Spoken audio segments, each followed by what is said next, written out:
Assalamualaikum warahmatullahi wabarakatuh. Perkenalkan, nama saya Dina Karisma dengan NIM 21010107. Saya dari kelas B2 2021, jurusan Bimbingan dan Konseling IKIP Siliwangi. Di sini saya akan memaparkan sedikit tentang cara menggunakan aplikasi AKPD. Nah, yang saya hormati Ibu dosen pengampu mata kuliah Praktikum Asesmen Individu Non-Tes, Ibu Donna Fitri Anissa MPD. Tugas ini atau video ini dibuat untuk memenuhi salah satu tugas ujian tengah semester dari mata kuliah Praktikum Asesmen Teknik Non-Tes. Langsung saja kita simak bersama-sama kepada teman-teman. Selamat menyimak.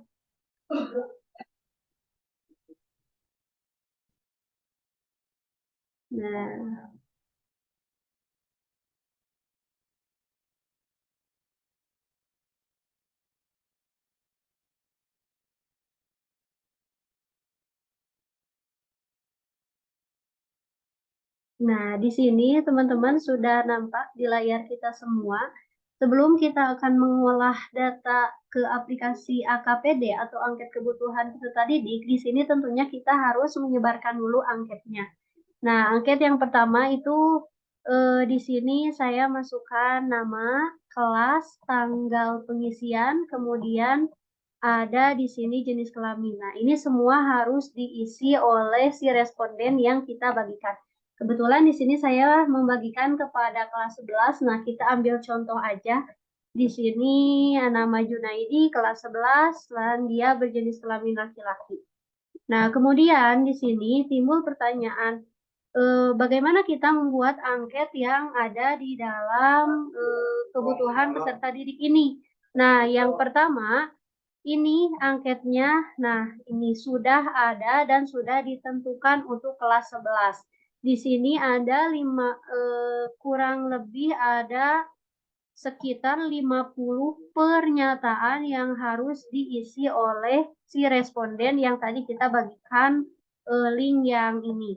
Nah, mana aja sih? Nah, ini itu misalnya saya merasa sulit mematuhi tata tertib sekolah. Tadi Junaidi pilih ya misalnya. Kemudian kadang lupa membuang sampah pada tempatnya. Tidak misalnya sampai seterusnya ke 50.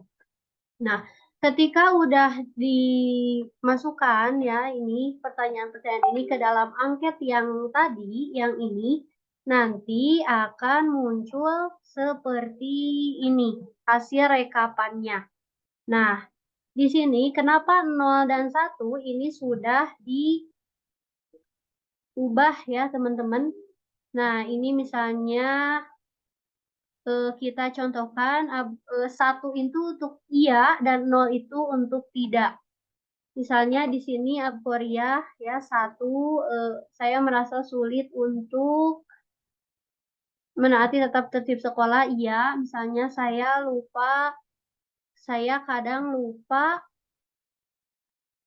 membuang sampah pada tempatnya. Tidak, misalnya. Kemudian saya memahami etika budaya tertib lalu lintas. Iya, iya misalnya dan sebagainya. Sampai nanti didapatkan data seperti pada layar di sini. Nah, kemudian setelah kita udah dapat datanya, nah kemudian kita langsung menuju ke aplikasi AKPD-nya. Nah, penampakan aplikasinya seperti pada layar. Nah, di sini saya sudah mengisi tadi pemerintahannya Kabupaten Bandung, kemudian Dinas Pendidikan, nama sekolahnya ini kita ambil misalkan ya teman-teman. Nah, di sini misalkan Sebat 1 Ciwidey. Alamat sekolahnya itu ada di Jalan Babakan 3, nomor 125, Jawa Barat, Indonesia dengan kode pos 40973. Tadi yang sudah saya paparkan. Nah, di sini kelasnya, sasaran kelasnya adalah kelas 11. Kemudian tahun ajarannya itu 2022 sampai 2023. Di sini nama kepala sekolahnya Dr. Andes Adi Sumiarto, MPD. Kemudian nanti harus dituliskan ya di sini NUPTK kepala sekolahnya. Misalnya di sini oke, kita tunggu dulu ya teman-teman.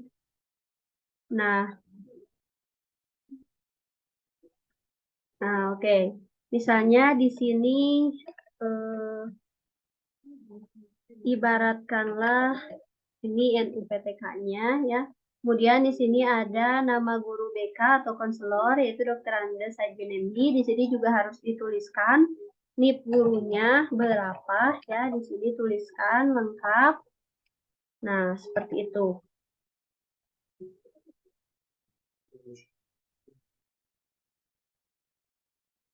Oke. Nah, kemudian di sini ada tempat dan tanggal Ciwidey Sabtu 13 Mei 2023 seperti itu. Nah, kemudian di sini ada angket. Nah, angket ini adalah yang tadi ya, yang tadi sudah dipaparkan ya di sini. Kemudian ada di sini hasil yang sesuai dengan angket ini ya yang tadi sudah dibagikan. Nah, di sini ada angket. Nah, di sini contohnya Abqoriyah Jubaidah. Di sini Abqoriyah Jubaidah nomor satunya tidak, nomor duanya tidak, nomor tiganya tidak, nomor empatnya iya, nomor limanya tidak ya dan sebagainya. Nah, untuk data-data yang ada di sini itu akan otomatis itu adanya dari sini ya. Jadi ini akan langsung otomatis ke sini. Nah, kemudian di sini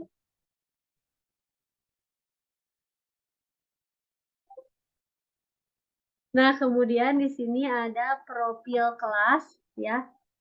Di sini. Nah, dari angket yang ini ya bisa kita dapatkan kesimpulan di sini, teman-teman. Nah, saya belum memahami program studi yang ada di perguruan tinggi. Jumlah responden yang menyatakan iya itu ada 24 orang. Ya, atau di sini prioritasnya tinggi. Nah, kemudian ini itu dibagi menjadi ke dalam beberapa bidang ya. Nah, di sini ada tinggi, tinggi sampai ke yang paling rendah. Nah, yang paling rendahnya ada di mana nih? Nah, bermain atau begadang, cuma 3 orang yang suka bermain atau begadang. Berarti di sini rendah. Yang harus mendapatkan yang utama ya, itu adalah di sini saya belum memahami program studi yang ada di perguruan tinggi.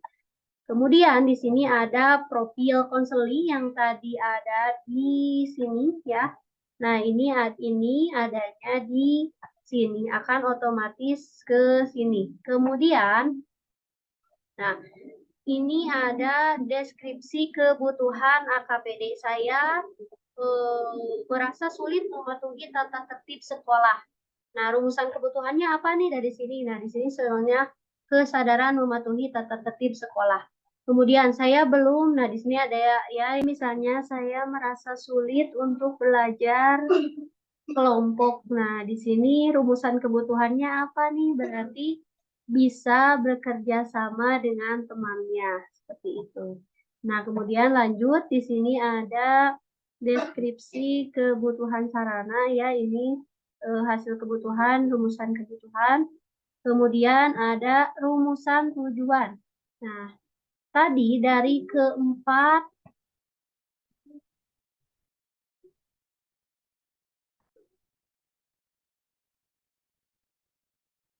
Nah, dari keseluruhan angket yang ada di layar ini, teman-teman, nah itu tuh dibagi ke dalam 4 bidang layanan.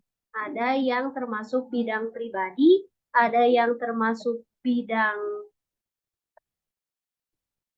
belajar, ada yang termasuk bidang sosial, dan juga ada yang termasuk bidang karir ya, teman-teman bisa dilihat di sini. Nah, kita ambil contoh Nah, ini kesadaran mematuhi tata tertib sekolah ya, tadi yang ada di sini ya, saya merasa mematuhi tata tertib di sekolah. Kemudian rumusan kebutuhannya di sini tadi udah kesadaran mematuhi tata tertib sekolah ya. Nah, di sini tujuan layanan dari rumusan kebutuhan ini ya di sini sudah diisi semua. Ada peserta didik mampu mematuhi tata tertib sekolah, peserta didik memiliki kesadaran untuk menjaga kebersihan dan sebagainya. Kemudian di sini setelah tadi tahu rumusan tujuannya ya, tinggal ditentukan apakah. Nah, sebelum ke sini ya teman-teman, itu kita ini untuk komponen kita lewat dulu. Kenapa? Karena kita harus isi dulu ini. Tadi rumusan kebutuhannya sudah, tujuan layanannya sudah, kemudian topik atau temanya. Ya, di sini kita ambil contoh yang paling pertama ada di bidang layanan pribadi, kesadaran mematuhi tata tertib sekolah. Nah, tujuan layanannya peserta didik diharapkan mampu mematuhi tata tertib sekolah. Topik dari tujuan layanan ini adalah pengaruh tata tertib terhadap kedisiplinan peserta didik dan seterusnya. Nah, di sini sudah saya isi ya, teman-teman. Nah, ini udah sampai akhir, bisa dilihat. Nah, di sini contohnya ada yang sosial, kemampuan berkomunikasi yang baik. Peserta didik diharapkan dapat memahami pentingnya komunikasi. Kemudian di sini topik atau temanya komunikasi efektif. Dan sampai ke karir. Nah, kemudian kita balik lagi ke komponen layanan. Nah, di sini komponen program, maaf. Nah, di sini layanan dasar. Materi topik kegiatan, jumlah, proporsi, atau perhitungan jam. Timbul pertanyaan, bagaimana cara mengisi materi atau topik ini? Nah, topik atau materi kegiatan ini kita ambilnya dari sini, teman-teman. Nah, dari sini topik atau tema. Kita sesuaikan dengan layanan dasar. Apakah termasuk ke dalam layanan dasar ataukah termasuk ke dalam layanan peminatan dan perencanaan individual peserta didik ataukah termasuk ke dalam layanan responsif. Nah, untuk dukungan sistem ini sendiri, nah di sini dukungan sistem itu sendiri itu yang mendukung dari ketiga layanan yang ada di atas. Nah, kita contohkan tadi kita lihat nih pengembangan tema. Pengaruh tata tertib sekolah terhadap kedisiplinan peserta didik. Apakah termasuk ke dalam layanan dasar ataukah termasuk ke dalam layanan perencanaan individual atau layanan responsif? Ya, benar teman-teman. Ini termasuk ke dalam layanan dasar. Ya, betul. Nah, kita tinggal pindahkan ya, teman-teman. Copy, kemudian langsung dipindahkan seperti ini.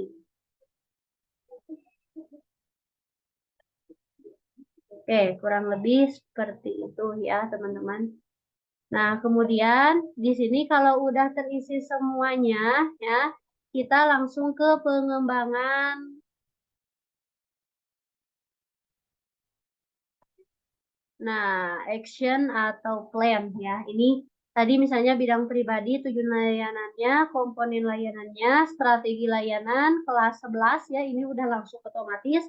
Kemudian materinya apa, metodenya apa, apakah akan menggunakan metode konseling kelompok atau klasikal atau ceramah ataupun yang lainnya. Kemudian media, apakah akan menggunakan media, medianya apa, media tulis, auditori, atau video. Kemudian evaluasi, ya tentunya. Nah, kemudian di sini kita nanti akan diarahkan ke promes ganjil, seperti itu. Kemudian di sini ada promes genap, ya. Kemudian di sini ada RPL klasikal. Nah, di sini untuk layanan klasikal nanti akan diisi itu sesuai dengan data-data yang ada di sini ya, teman-teman. Kemudian ada RPL kelompok, RPL individual, RPL kelas besar. Kemudian, nah seperti itu. Nah, mungkin Teman-teman, seperti itu sedikit pemaparan yang bisa saya sampaikan seputar dengan aplikasi angket kebutuhan peserta didik yang saya gunakan ini untuk SMA atau SMA ya kelas 11. Yang perlu digarisbawahi oleh teman-teman yaitu adalah ketika kita mengisi angket kebutuhan peserta didik, ini adalah setiap jenjang itu berbeda aplikasinya. Mau SMP, SMA, SMA pun itu kelas 10, 11, 12 itu berbeda, teman-teman. Seperti itu. Nah, kemudian yang terakhir adalah untuk tadi pengisian promes prota itu sesuai dengan yang diisi oleh teman-teman semua di sini. Seperti itu. Nah, mungkin teman-teman cukup sekian yang bisa saya sampaikan. Mohon maaf bila ada kekeliruan atau kesalahan dalam penyampaian. Eh, saya ucapkan terima kasih sudah menyimak video ini. Semoga bermanfaat untuk kita semua. Terima kasih. Wabillahi taufiq wal hidayah. Wassalamualaikum warahmatullahi wabarakatuh.